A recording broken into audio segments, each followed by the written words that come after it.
সুপ্রিয় শিক্ষার্থীবৃন্দ, আসসালামু আলাইকুম ওয়া রাহমাতুল্লাহি ওয়া বারাকাতুহু। আউযু বিল্লাহি মিনাশ শাইতানির রাজীম। বিসমিল্লাহির রহমানির রহিম। শিমুল মেমোরিয়াল নকশাদ স্কুল এন্ড কলেজে দশম শ্রেণীর ইসলাম ও নৈতিক শিক্ষা ক্লাসে সবাইকে স্বাগত। প্রিয় শিক্ষার্থীরা, আশা করছি আল্লাহর অশেষ মেহেরবানিতে পরিবারের সবাইকে নিয়ে সুস্থ আছো, নিরাপদে আছো, ভালো আছো। আলহামদুলিল্লাহ, আমিও আল্লাহর অশেষ মেহেরবানিতে ভালো আছি। প্রিয় শিক্ষার্থীরা, করোনাকালীন এই ক্রান্তি লগ্নে অবশ্যই তোমরা প্রয়োজন ছাড়া বাসার বাইরে বের হবে না। স্বাস্থ্যবিধি মেনে চলবে। আধা ঘন্টা পর পর ন্যূনতম 20 সেকেন্ড ধরে হাত ধৌত করবে। সুপ্রিয় শিক্ষার্থীবৃন্দ, আজকের ক্লাস উপস্থাপনায় আছি আমি মোহাম্মদ মিজানুর রহমান, সহকারী শিক্ষক, ইসলাম ও নৈতিক শিক্ষা, Shimul memorial Nakshad school and college, Rajshahi. প্রিয় শিক্ষার্থীরা, আজকে আমরা আলোচনা করব চতুর্থ অধ্যায়। এই চতুর্থ অধ্যায় আলোচনার শেষে আমরা যে বিষয়গুলো সম্পর্কে জানতে পারবো সেগুলো হলো আখলাকে হামিদা ও তাকওয়ার গুরুত্ব সম্পর্কে জানতে পারবো, ওয়াদা পালন ও সত্যবাদিতার সুফল সম্পর্কে জানতে পারবো, শালীনতার গুরুত্ব সম্পর্কে জানতে পারবো, আমানত ও মানব সেবা সম্পর্কে জানতে পারবো।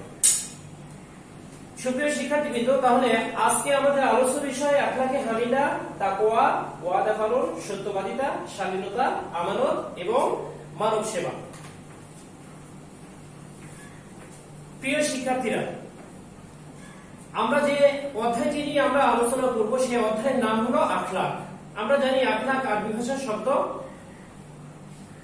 এর শাব্দিক অর্থ হলো আচার আচরণ, কথাবার্তা, চাল চলন ইত্যাদি। পরিভাষায় আখলাক কাকে বলে? আখলাক হলো মানুষের দৈনন্দিন কাজকর্মের মাধ্যমে, জীবন পরিচালনার মাধ্যমে যে চালচলন, কথাবার্তা বা ব্যবহারের বহির প্রকাশ ঘটে তাকে বলা হয় আখলাক।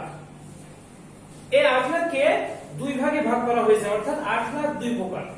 একটি হলো আখলাকে হামিদা আর একটি হলো আখলাকে জামিমা। আমরা শুরুতে আলোচনা করব আখলাকে হামিদা নিয়ে।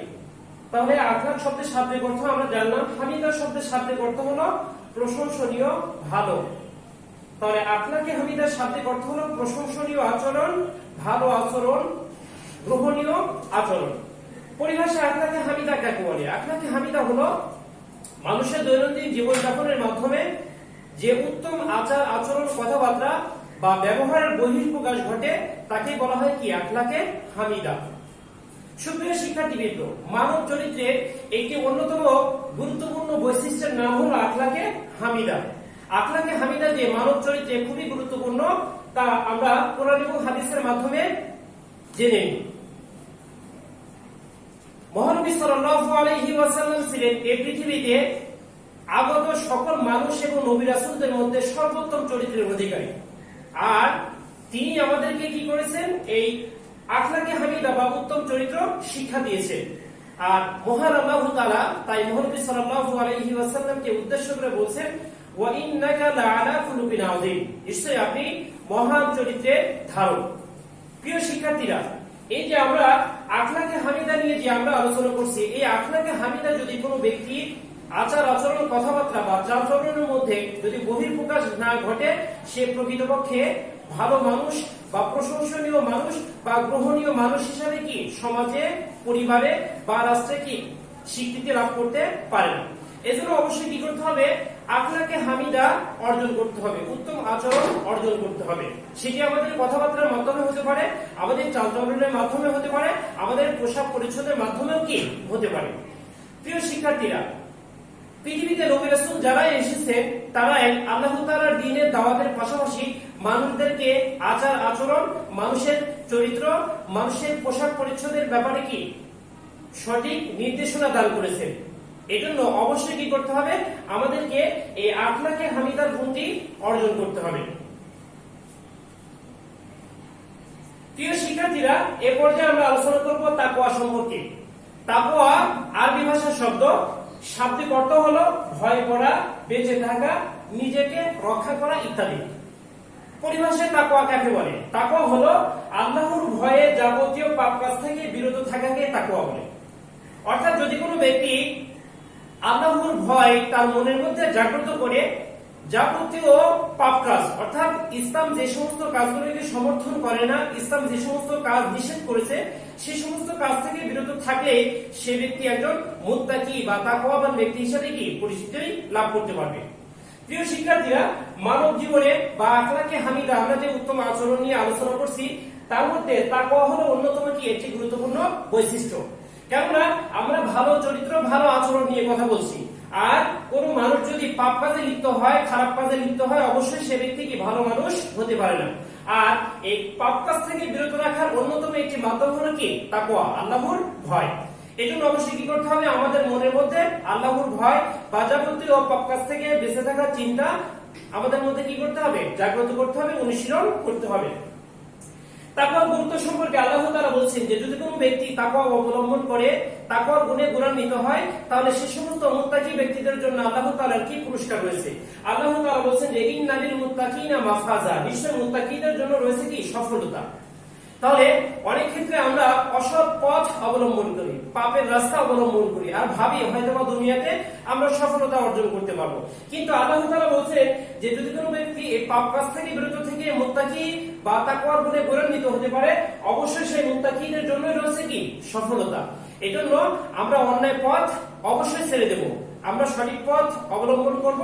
আল্লাহ তাআলা অবশ্যই আমাদের সাথে আছেন এবং আমাদের সফলতার দ্বার প্রান্তে আল্লাহ তাআলা কি করবেন, পৌঁছে দিবেন।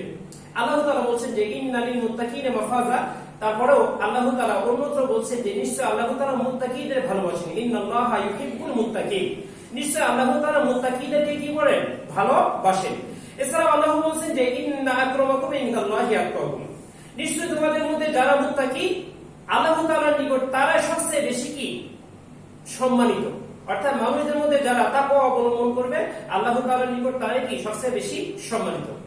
প্রিয় শিক্ষার্থীরা, আমরা এই পাঠ থেকে তাহলে কি শিক্ষা লাভ করতে পারলাম?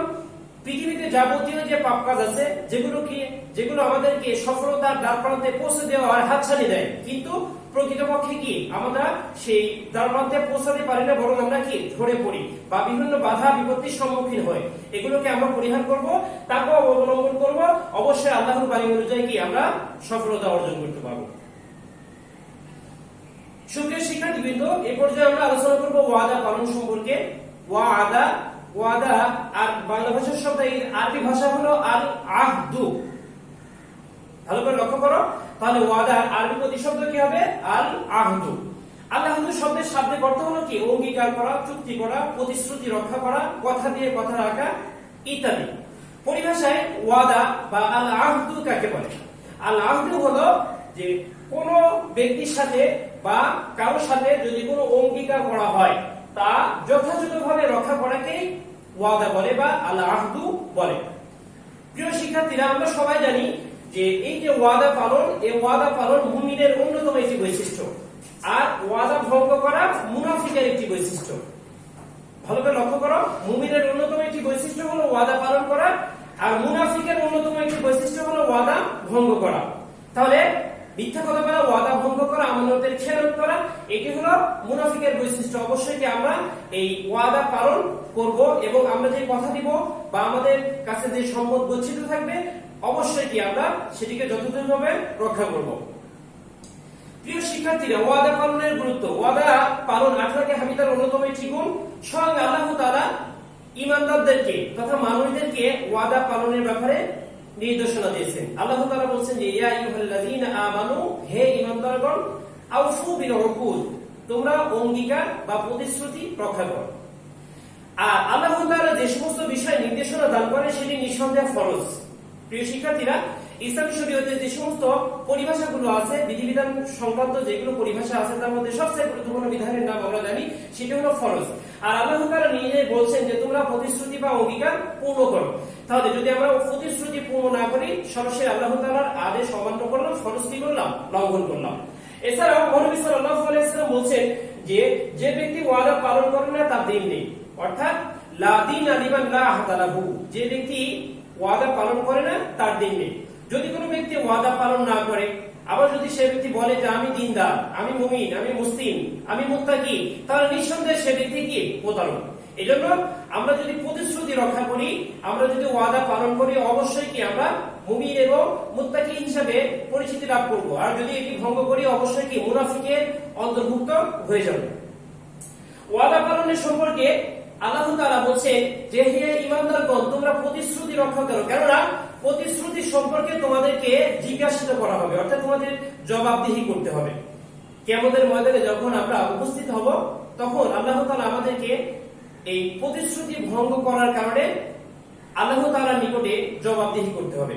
প্রিয় শিক্ষার্থীরা, তাহলে আমরা যার কাছে যে বিষয়ে ওয়াদা করি না কেন অবশ্যই আমাদের কি করতে হবে, সে ওয়াদা বা সেই প্রতিশ্রুতি আমাদের রক্ষা করতে হবে। এরপর যে আমরা আলোচনা করব সত্যবাদিতা সম্পর্কে। সত্যবাদিতা এটি অন্যতম চরিত্রের, ভালো চরিত্রের অন্যতম একটি গুণ। সত্যবাদিতার আরবি প্রতিশব্দ হলো আসিদিক। আসিদিক শব্দের অর্থ হলো কি, সত্যবাদিতা। আর সত্যবাদিতার বিপরীত শব্দ হলো কি, মিথ্যা বা মিথ্যাচার। মিথ্যাচারের আরবি হলো আল-কিযুব। দুটি খুবই গুরুত্বপূর্ণ আরবি প্রতিশব্দ। সত্যবাদিতার আরবি প্রতিশব্দ হলো আসিদিক, আর মিথ্যা বা মিথ্যাচারের আরবি প্রতিশব্দ হলো আল-কিযুব। যে ব্যক্তি সত্য কথা বলে তাকে বলা হয় সাদিক। যে ব্যক্তি সত্য কথা বলে তাকে বলা হয় সাদিক, আর যে ব্যক্তি মিথ্যা কথা বলে তাকে বলা হয় কাযিব। তাহলে সত্যবাদী হলো সাদিক, মিথ্যাবাদী হলো কাযিব। যে ব্যক্তি মহা সত্যবাদী, অর্থাৎ কোন সময় সে কি সত্য কথা ছাড়া মিথ্যা কথা বলেন না, সবচেয়ে বড় সত্যবাদী, মহা সত্যবাদী, তাকে বলা হয় সিদ্দিক। তোমাদের প্রশ্ন করা হয় অনেক সময় যে মহা সত্যবাদীকে আরবিতে কি বলা হয়, সেটি হলো সিদ্দিক। আর যদি বলা হয় মহা মিথ্যাবাদীকে, চরম মিথ্যাবাদীকে কি বলা হয়, তাকে বলা হয় কি, কাযযাব বলা হয়। মহা মিথ্যাবাদী, চরম মিথ্যাবাদী, তাকে বলা হবে কি, কাযযাব। প্রিয় শিক্ষার্থীরা, অবশ্যই তোমরা কি আরবি এই পরিভাষাগুলো সুন্দর করে মুখস্থ করে রাখবে। এরপর যে আমরা জানবো যে সত্যবাদিতার গুরুত্ব। কেন আমরা সত্যবাদিতা অবলম্বন করব, সত্য যে গুণ বা সত্য কথা বলার যে বৈশিষ্ট্য, এটি আমরা কেন ধারণ করব। সত্যবাদিতা একটি মহৎ গুণ। মহান আল্লাহ তাআলা সত্যবাদিতা বজায় রাখার জন্য সরাসরি নির্দেশ দিয়েছেন। আল্লাহ তাআলা বলছেন যে হে ঈমানদারগণ তোমরা আল্লাহকে ভয় করো ও সঠিক কথা বলো। আল্লাহ তাআলাকে ভয় করো এবং সঠিক কথা বলো। কেননা সঠিক কথা যদি না বলা হয় তাহলে প্রকৃত অবস্থার বিকৃতি ঘটে যায়, অর্থাৎ একজন সত্যবাদী মানুষ মিথ্যাবাদী হয়ে যায়। একজন ন্যায় পথ অবলম্বনকারী, একজন অন্যায় পথ অবলম্বনকারী হিসাবে কি হয়ে যায়, পরিচিত হয়ে যায়। এজন্য অবশ্যই কি করতে হবে, সত্য পথ অবলম্বন করতে হবে। মহানবী সাল্লাল্লাহু আলাইহি ওয়াসাল্লাম বলছেন যে তোমরা সত্যের গুণে গুণান্বিত হও, কেননা সত্য মানুষকে ভালো পথের দিকে ধাবিত করে, আর ভালো পথ নেক কাজ মানুষকে জান্নাতের দিকে ধাবিত করে।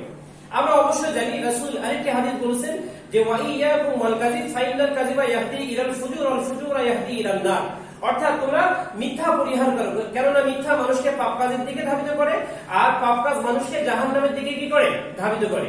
প্রিয় শিক্ষার্থীরা, তাহলে সত্য এবং মিথ্যার পার্থক্য আমরা জানলাম যে সত্যর গুণ অবলম্বন করার জন্য রাসূল বলেছেন, কেননা সত্য ভালো কাজের দিকে ধাবিত করে, আর ভালো কাজ মানুষকে জান্নাতের দিকে ধাবিত করে। পক্ষান্তরে মিথ্যা থেকে বিরত থাকতে বলেছেন, কেননা মিথ্যা পাপ কাজের দিকে ধাবিত করে, আর পাপ কাজ মানুষকে কোন দিকে ধাবিত করে, জাহান্নামের দিকে ধাবিত করে।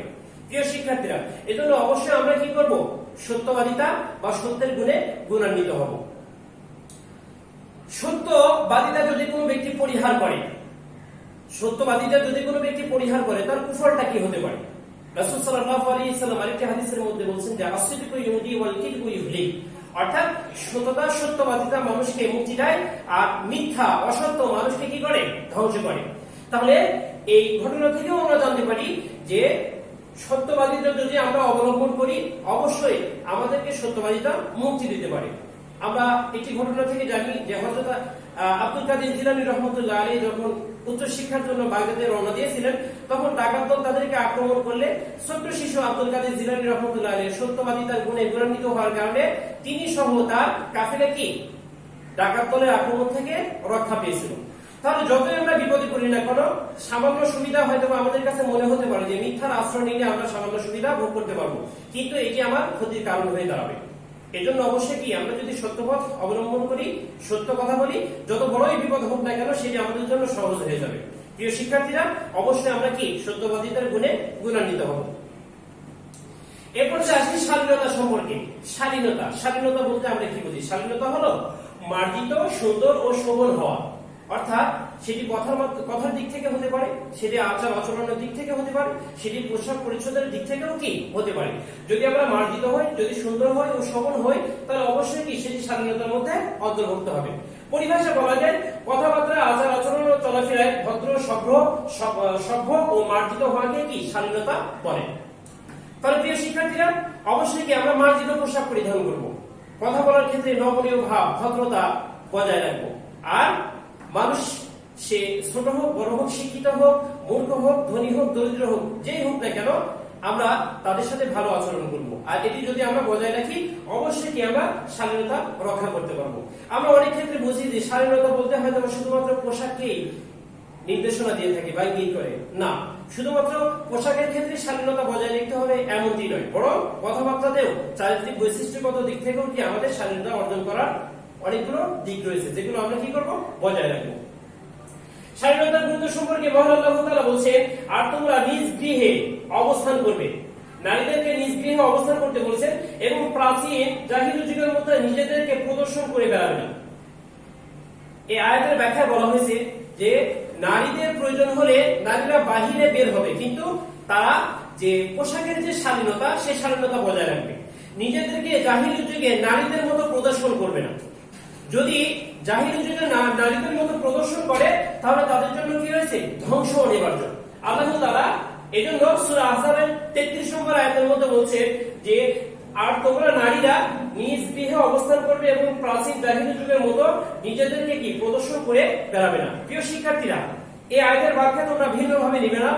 অবশ্যই এই আয়াতের ব্যাখ্যা আমরা সঠিকভাবে জানবো। সেটি হলো যে নারীদের চাকরি করার অধিকার আছে, নারীদের পড়াশোনার অধিকার আছে, নারীদের বাহিরে বের হওয়ার অধিকার আছে, কিন্তু তাদের পোশাক হতে হবে শালীন। এমন ভাবে নিজেদেরকে প্রদর্শন করা যাবে না যেটি জাহিলি যুগের নারীদের মধ্যে কি দেখা গিয়েছিল। এজন্য অবশ্যই কি আমরা শালীন পোশাক ব্যবহার করব, শালীনতা বজায় রাখবো, নিজেদের প্রয়োজনও কি পূরণ করব। মহানবী সাল্লাল্লাহু আলাইহি ওয়াসাল্লাম বলছেন যে শালীনতার পুরোটাই কল্যাণময়। অনেক সময় আমরা বলি যে মনে করি যে শালীনতা বজায় রাখতে গেলে আমাদের অনেক ক্ষেত্রে সমস্যা হয়, বা সামাজিকতা বজায় রাখা সম্ভব হয় না, বা সোসাইটি মেনটেন করা যায় না, এই ধরনের মন্তব্য আমরা অনেক সময় করে ফেলি। কিন্তু প্রকৃতপক্ষে কুরআন এবং হাদিস, আল্লাহর বাণী এবং রাসূলের বাণী যদি আমরা ব্যাখ্যা বিশ্লেষণ করি আর তার বাস্তব প্রয়োগ যদি আমরা চিন্তা করি, প্রয়োগের মাধ্যমে যদি চিন্তা করি, তাহলে অবশ্যই কি লজ্জাশীলতা বা শালীনতা পুরোটাই আমাদের জন্য কি কল্যাণকর হয়ে উঠবে। প্রিয় শিক্ষার্থীরা, রাসূল সাল্লাল্লাহু আলাইহি ওয়াসাল্লাম বলেছেন যে আল হায়াউ শুবাতুম মিনাল ঈমান, লজ্জাশীলতা ঈমানের কি একটি শাখা। যদি লজ্জাশীলতাই না থাকে, তাহলে ঈমানের একটি কি শাখা নষ্ট হয়ে যাবে। আর লজ্জাশীলতা যদি বজায় রাখি, অবশ্যই শালীনতা বজায় থাকবে। আর শালীনতা যদি বজায় রাখি, অবশ্যই কি লজ্জাশীলতা বজায় থাকবে। এজন্য অবশ্যই কি করবো, আমরা শালীনতা বজায় রাখবো। আমানত, আমানত আরবি ভাষার শব্দ শাব্দিক অর্থ হলো গচ্ছিত রাখা, নিরাপদ রাখা। কারণ নিকটে কোনো অর্থ, সম্পদ, কথা গচ্ছিত রাখাকে আমানত বলে। শুধুমাত্র যে আমানত সম্পদের ক্ষেত্রে সীমাবদ্ধ তা নয়, বরং কোনো ব্যক্তি যদি কোনো ব্যক্তির নিকটে কোনো কথা বলে এবং সেটিকে যদি অন্য কারোর কাছে বলতে নিষেধ করে, অবশ্যই সে ব্যক্তির আমানত হলো সেই কথাটিকে নিজের মধ্যে রেখে দেওয়া। অনুরূপ ভাবে কোনো সম্পদ, কোনো টাকা পয়সা যদি কোনো ব্যক্তির নিকট রেখে দেয়, সেটিকে যথাযথভাবে সম্পদের মালিকের নিকট ফেরত দেওয়াকে কি বলা হয়, আমানত বলা হয়। প্রিয় শিক্ষার্থীরা, আমানত রক্ষা করা কি ঈমানের একটি অন্যতম দাবি। যদি কোনো ব্যক্তি আমানত যদি সঠিকভাবে বজায় না রাখে, রক্ষা না করে, তাহলে সে ব্যক্তি প্রকৃতপক্ষে মুমিন এবং মুসলিম হতে পারবে না। আমানত রক্ষা করা সম্পর্কে মহান আল্লাহ তাআলা বলেন, ইন্নাল্লাহা ইয়া'মুরুকুম আন তুআদ্দুল আমানাতি ইলা আহলিহা। আল্লাহ বলেন, নিশ্চয়ই আল্লাহ তোমাদের নির্দেশ দিচ্ছেন আমানতসমূহ তার মালিকের নিকট হস্তান্তর করতে। অর্থাৎ আল্লাহর নির্দেশ হলো, যদি কোনো ব্যক্তির নিকটে আমানত রাখে, অবশ্যই সে আমানতের মালিকের নিকট যথাযথভাবে সেই আমানত হস্তান্তর করতে হবে, ফিরিয়ে দিতে হবে। এটি আল্লাহ তাআলার নির্দেশ। নবী সাল্লাল্লাহু আলাইহি ওয়াসাল্লাম বলেন, যার মধ্যে আমানতদারি নেই তার ঈমান নেই। অর্থাৎ লা ঈমানা লিমান লা আমানাতা লাহু, অর্থাৎ যার মধ্যে আমানতদারি নেই তার ঈমান নেই। আল্লাহ তাআলা বলেন যে ইন্নাল্লাহা লা ইউহিব্বুল খায়িনিন, নিশ্চয়ই আল্লাহ তাআলা খেয়ানতকারীকে পছন্দ করেন না। আল্লাহ তাআলা খেয়ানতকারীকে পছন্দ করেন, অর্থাৎ যে ব্যক্তি আমানত নষ্ট করে সে হলো খেয়ানতকারী। আর আল্লাহ তাআলা এই খেয়ানতকারীদেরকে কি করেন না, পছন্দ করেন না। আরবি ভাষায় আমানতের খেয়ানতকারীকে খাইন বলা হয়। প্রিয় শিক্ষার্থীরা লক্ষ্য করো, তাহলে আরবিতে আমানতের খেয়ানতকারীকে কি বলা হয়, খাইন বলা হয়। তাহলে যে ব্যক্তি আমানতের খেয়ানত করবে সে ব্যক্তিকে কি আল্লাহ তাআলা পছন্দ করবেন না। এজন্য অবশ্যই কি করব, আমরা আমানতদারিতা রক্ষা করব। সুপ্রিয় শিক্ষার্থীবৃন্দ, সর্বশেষ যে বিষয়ে আমরা আলোচনা করব সেটা হলো মানব সেবা। মানব সেবার আরবি শাব্দিক অর্থ হলো খিদমতুল খালক, সৃষ্টির সেবা বা মানব সেবা। মানব সেবা বলতে মানুষের সেবা করা, পরিচর্যা করা, সাহায্য করা ইত্যাদিকে বোঝায়। মানব সেবা কি? মানব সেবা হলো জাতি, বর্ণ, ধর্ম নির্বিশেষে সকল মানুষের সেবা করাকে মানব সেবা অন্তর্ভুক্ত। অর্থাৎ শুধুমাত্র যে আমি মুসলমানকেই সেবা করব সেটি মানব সেবা হয়ে যাবে তা নয়, বরং যে ধর্মেরই হোক না কেন, যে জাতি বা যে বর্ণেরই হোক না কেন, যে ভৌগোলিক অবস্থানের লোকই হোক না কেন, যদি আপনি আপনার যে মানবিকতা আপনি অপর মানুষের প্রতি প্রদর্শন করেন, অবশ্যই সেটি কি হবে, মানব সেবা হিসেবে গণ্য হবে। প্রিয় শিক্ষার্থীরা, ইসলামের অধিকার অর্থাৎ অধিকার দুই ভাগে বিভক্ত। একটি হলো হাক্কুল্লাহ আর একটি হলো হাক্কুল ইবাদ। হাক্কুল্লাহ হলো আল্লাহর হক আর হাক্কুল ইবাদ হলো বান্দার হক। আর হাক্কুল ইবাদটাই কি, মূলত মানব সেবা। অর্থাৎ মানুষের যে হকগুলো, সে হকগুলো যদি আমরা যথাযথভাবে পালন করি সেগুলো কি হয়ে যাবে, মানব সেবা হিসেবে গণ্য হয়ে যাবে। প্রিয় শিক্ষার্থীরা, মানব সেবার গুরুত্ব সম্পর্কে আমরা জানি যে মানব সেবার গুরুত্ব সম্পর্কে মহানবী সাল্লাল্লাহু আলাইহি ওয়াসাল্লাম বলছেন, যে ব্যক্তি মানুষের প্রতি দয়া করে না, আল্লাহ তাআলা তার প্রতি কি দয়া করেন না। লা ইয়ারহামুল্লাহু মান লা ইয়ারহামুন নাস। যে ব্যক্তি মানুষের প্রতি দয়া করে না, আল্লাহ তাআলা তার প্রতি দয়া করেন না। এছাড়াও মহানবী সাল্লাল্লাহু আলাইহি ওয়াসাল্লাম আরো বলেছেন যে তোমরা পৃথিবীবাসীর প্রতি অনুগ্রহ করো, তাহলে যিনি আসমানে আছেন তিনি তোমাদের প্রতি দয়া করবেন। ইরহামু মান ফিল আরদি ইয়ারহামুকুম ফিস সামা। অর্থাৎ তোমরা পৃথিবীবাসীর প্রতি দয়া করো, তাহলে যিনি আসমানে আছেন তিনি তোমাদের প্রতি কি করবেন, দয়া করবেন। প্রিয় শিক্ষার্থীরা, আমরা যদি এই পৃথিবীতে অবস্থানরত মানুষের যদি আমরা সেবা করি, অবশ্যই আল্লাহ তাআলা আমাদের বিভিন্ন বিপদ আপদ থেকে রক্ষা করবেন। আর আমি যে সেবা করলাম এই সেবার বিনিময় হিসেবে স্বয়ং আল্লাহ তাআলা আমাদেরকে সাহায্য সহযোগিতা করবেন। প্রিয় শিক্ষার্থীরা, তোমরা জানো যে মহানবী সাল্লাল্লাহু আলাইহি ওয়াসাল্লাম ছিলেন মানব সেবা সর্বোত্তম কি দৃষ্টান্ত, অর্থাৎ তিনি মানব সেবার উজ্জ্বল নক্ষত্র বা মুক্ত প্রতীক বলা হয়ে থাকে তাকে। একটি ঘটনার মাধ্যমে আমরা বিষয়টি আরো সুস্পষ্ট হতে পারি বা ক্লিয়ার হতে পারি। সেটি হলো, তোমরা জানো যে মহানবী সাল্লাল্লাহু আলাইহি ওয়াসাল্লামকে কষ্টদানকারী একটি বুড়ি ছিলেন, অর্থাৎ যে বুড়িটি রাসূল সাল্লাল্লাহু আলাইহি ওয়াসাল্লামের চলার পথে প্রতিনিয়ত কাঁটা বিছিয়ে রাখতেন। এখন মহানবী সাল্লাল্লাহু আলাইহি ওয়াসাল্লাম লক্ষ্য করলেন যে তার চলার পথে কোনো কাঁটা নেই। তখন মহানবী সাল্লাল্লাহু আলাইহি ওয়াসাল্লাম ভাবলেন যে হয়তোবা বুড়িটি কি অসুস্থ হয়ে পড়েছেন। মহানবী সাল্লাল্লাহু আলাইহি ওয়াসাল্লাম খোঁজ নিয়ে বুড়ির বাড়ি দেখলেন, অথবা দেখলেন যে বুড়ি সত্যিই কি অসুস্থ হয়ে পড়েছেন। অথবা মহানবী সাল্লাল্লাহু আলাইহি ওয়াসাল্লাম সেই বুড়ির সেবা যত্ন করলেন এবং তাকে সুস্থ করে তুললেন। প্রিয় শিক্ষার্থীরা, তাহলে লক্ষ্য করো যে যে বুড়ি রাসূল সাল্লাল্লাহু আলাইহি ওয়াসাল্লামের চলার পথে কাঁটা বিছিয়ে রাখতো, সেই বুড়ি অসুস্থ হওয়ার পর রাসূল সাল্লাল্লাহু আলাইহি ওয়াসাল্লাম সেই বুড়ির কি করলেন, সেবা যত্ন করলেন, তাকে সুস্থ করে তুললেন। তাহলে আমরা এই ঘটনা থেকে শিক্ষা নিতে পারি যে হয়তো কোনো মানুষ ভুল করে আমাদেরকে বিভিন্ন ধরনের সমস্যা ফেলতে পারে, কিন্তু এরপরও সেই অত্যাচারী বা কষ্টদানকারী ব্যক্তি যদি কোনো প্রকার অসুস্থ হয়ে পড়েন, কোনো বিপদে পড়েন, তার কোনো যদি সাহায্যের প্রয়োজন হয়, অবশ্যই আমরা কি সাহায্যের হাত বাড়িয়ে দেব। কেননা এই সাহায্যের মাধ্যমে সেই ব্যক্তির কি ভুল ভেঙে যাবে। যেমনটি মহানবী সাল্লাল্লাহু আলাইহি ওয়াসাল্লামের ক্ষেত্রে হয়েছিল। রাসূল সাল্লাল্লাহু আলাইহি ওয়াসাল্লাম বুড়িকে যখন সেবা সুস্থ করে তুললেন, তখন বুড়ি বুঝতে পারলেন যে মহানবী সাল্লাল্লাহু আলাইহি ওয়াসাল্লাম প্রকৃতপক্ষে কি একজন ভালো মানুষ, নবী এবং রাসূল। এইজন্য অবশ্যই আমরা কি করব, যে ব্যক্তি আমাদের কষ্ট দিক না কেন, যদি তার প্রয়োজন হয় অবশ্যই তার সেবা যত্ন করবো, তাকে সহযোগিতা করবো, এর মাধ্যমে তার ভুল সংশোধন হয়ে যাবে। প্রিয় শিক্ষার্থীরা, দীর্ঘ সময় আমরা আলোচনা করলাম, এ পর্যায়ে আমাদের মূল্যায়নের পালা। খেয়ানতকারীকে আরবিতে কি বলা হয়? খেয়ানতকারীকে আরবিতে বলা হয় খাইন। লজ্জাশীলতা কিসের শাখা? লজ্জাশীলতা হলো ঈমানের শাখা। আল হায়াউ শুবাতুন মিনাল ঈমান। সত্য, মহাসত্যবাদীকে আরবিতে কি বলা হয়? মহাসত্যবাদীকে আরবিতে বলা হয় সিদ্দিক। এরপর আখলাকে হামিদায়ের অপর নাম কি? আখলাকে হামিদার অপর নাম হলো হুসনুল খুলক। নিশ্চয়ই আপনি মহান চরিত্রের ধারক। এখানে আপনি বলতে কাকে বোঝানো হয়েছে? এখানে আপনি বলতে মহানবী সাল্লাল্লাহু আলাইহি ওয়াসাল্লামকে বোঝানো হয়েছে। প্রিয় শিক্ষার্থীরা, আজকের এই আলোচনার উপর আগামী দিন অর্থাৎ চতুর্থ অধ্যায়ের উপর তোমাদের রিভিশন টপিক 1 হবে 5 1 থেকে 7। সুপ্রিয় শিক্ষার্থীবৃন্দ, আশা করছি আজকের এই ক্লাস আবারও তোমরা বাসায় সুন্দর করে চর্চা করবে আর সামনের দিন যে রিভিশন টপিক থাকবে সেটিও সুন্দর করে কমপ্লিট করবে। সুপ্রিয় শিক্ষার্থীবৃন্দ, করোনাকালীন এই সংকটময় মুহূর্তে সকলে সুস্বাস্থ্য কামনা করে আজকের মতো ক্লাস এখানে শেষ করছি। ওয়াখির দাওয়ানা আলহামদুলিল্লাহি রাব্বিল আলামিন। আসসালামু আলাইকুম ওয়া রাহমাতুল্লাহি ওয়া বারাকাতুহু।